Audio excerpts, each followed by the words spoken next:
যেই জান্নাতের শুরু আছে শেষ নাই, শান্তির কোনো উপমা হয় না, শান্তির কোনো তুলনা হয় না।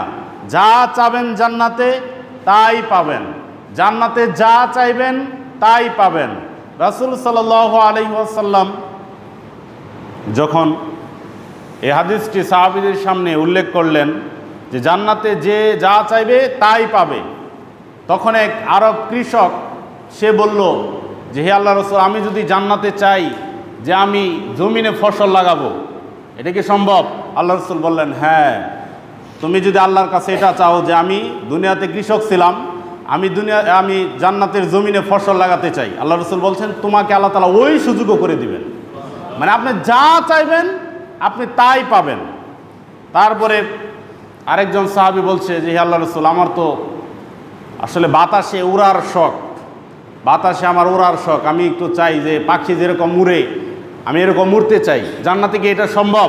আল্লাহ রাসূল সাল্লাল্লাহু আলাইহি ওয়াসাল্লাম বলছেন, হ্যাঁ, আল্লাহ তাআলা জান্নাতে তোমাকে এমন দুইটা পাখাওয়ালা একটা ঘোড়া দিবেন, যেই ঘোড়ায় চড়ে তুমি জান্নাতের আকাশের মধ্যে তুমি উড়তে পারবে।